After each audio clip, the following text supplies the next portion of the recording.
nós estamos sendo muito sinceros em relação a isso. Mas eu não acho que esse será o discurso que vai nos fazer vencer. Eu acho que será principalmente o discurso da segurança pública, que é um discurso mais simples de se entender, que é um discurso que dialoga com uma preocupação concreta da população, porque apesar do orçamento ter um efeito concreto na vida das pessoas, é mais difícil entender a relação do orçamento público com alguma coisa específica, mas é muito fácil entender o impacto de ter um sujeito com uma arma na sua cabeça pedindo seu celular. Então eu acho, Mara, que o debate estará mais centrado, não por nossa causa e não por nossa vontade, mas mais na questão da segurança pública do que do orçamento. Eu acho que as duas coisas são igualmente importantes, mas a segurança vai tomar um protagonismo como se fosse, sei lá, 10 vezes mais importante do que o orçamento, porque é uma coisa mais concreta, mais fácil das pessoas entenderem. Não entende o quanto está ligado o orçamento com a questão da segurança. Isso a gente está vendo com o governador interino do Rio, a limpeza que ele está fazendo ali nos pontos de poder, né, que são ocupados hoje pelo crime organizado. O Rio de Janeiro, eu não me aventuro a comentar muito, porque assim, se fosse fazer um paralelo do que está acontecendo no Rio, se acontecesse no Brasil, né, a gente estaria falando o seguinte: o Lula, ele teria renunciado. Depois da renúncia, ele teria sido cassado. O Alckmin estaria nomeado para o Tribunal de Contas da União. O presidente da Câmara, o Hugo Mota, ele teria sido afastado. O presidente do Senado, Davi Alcolumbre, teria sido afastado. E o presidente do Brasil seria o Edson Fachin. Se fosse fazer um paralelo com o que está acontecendo no Rio de Janeiro, acontecesse em nível federal, esse seria um nível de loucura.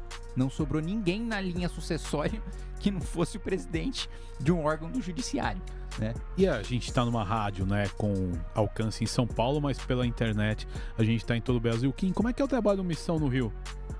Hoje nós temos o Rio é um dos nossos estados que nós temos mais força, né? A gente tem um pré-candidato ao Senado, que é o Hélio Secco, e eu acho que num cenário em que, como eu te disse, todas as eleições do Partido Missão são difíceis e improváveis, mas nós trabalhamos com a vitória nessas eleições difíceis e improváveis.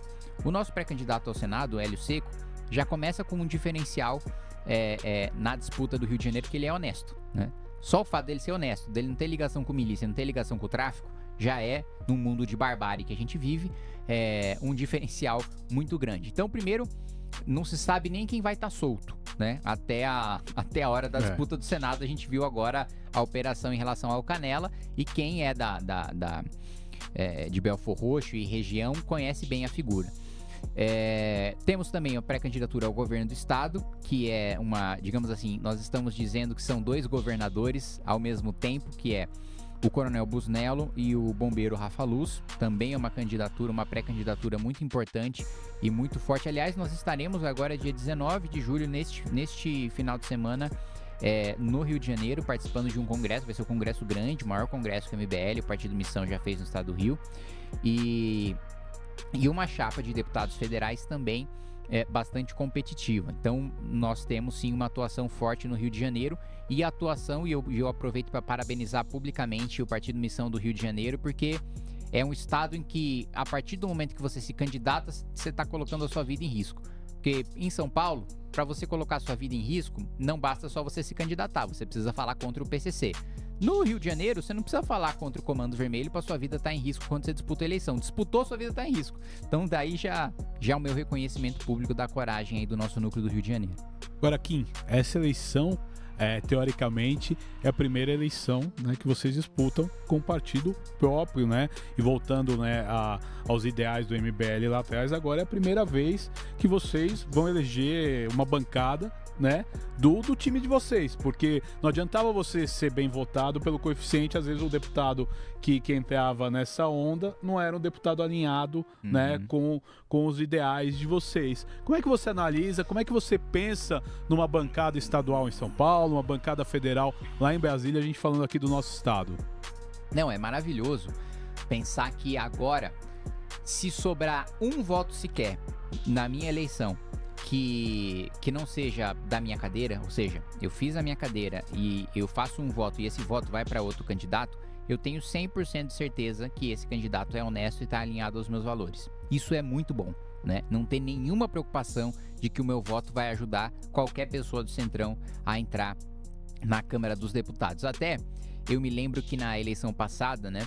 E na eleição passada eu só fiz a minha própria cadeira, não ajudei ninguém. Mas falaram, olha, não vote no Kim, porque na chapa dele tá o Kid Bengala, então você vota nele e vai eleger o Kid Bengala atrás.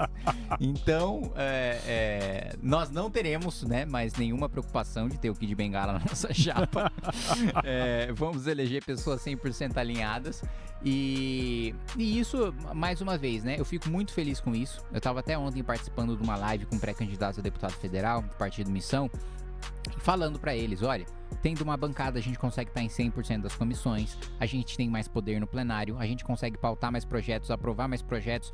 Aquilo que eu faço sozinho com uma bancada é assim, potencializado a milésima potência, tendo mais deputados e uma bancada grande, como eu imagino que a gente vai fazer nessa eleição. Então, é uma mudança muito grande de patamar.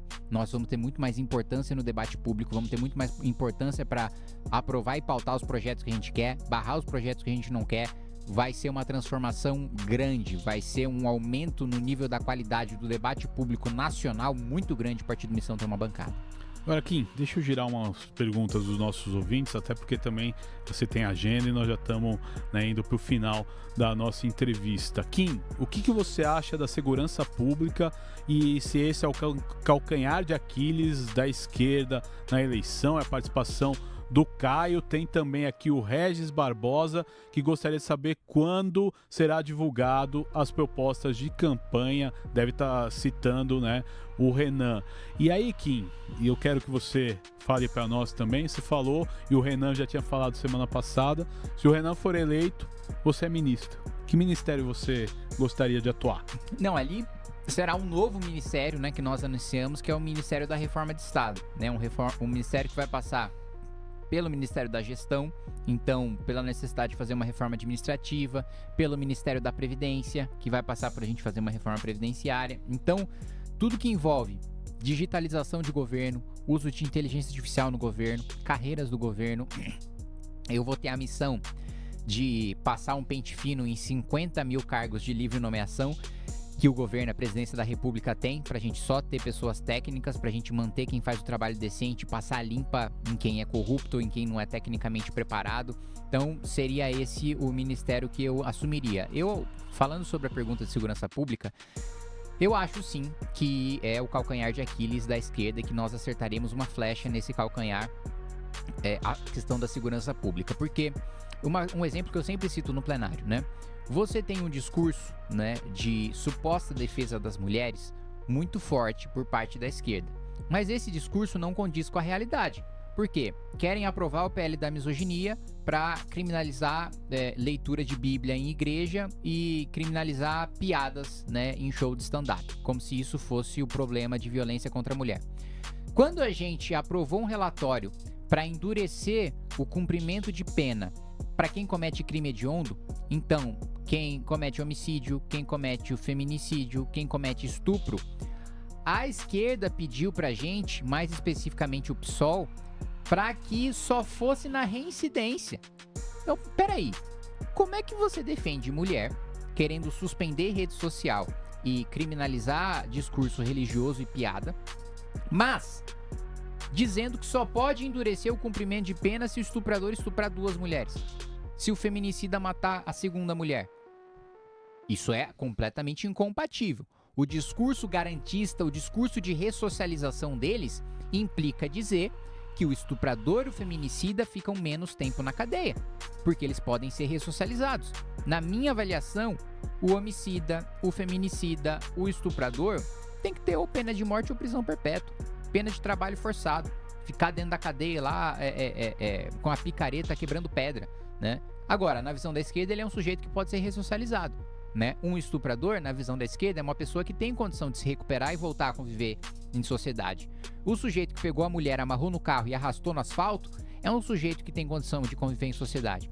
O sujeito que estuprou uma bebê de 10 meses, a bebê Helena, esse é um caso grotesco que eu tenho até dificuldade de falar porque me causa nojo físico.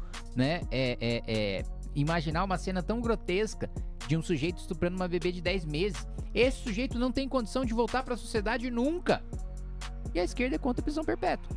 Então, assim, o discurso garantista deles implica dizer que um sujeito que estupra um bebê tem o direito de voltar a conviver em sociedade depois de cumprir uma pena dentro da cadeia, né? Então, eu acho sim que esse é um calcanhar de Aquiles, né? O PT votou contra o meu projeto de aumento de pena de furto, roubo e receptação.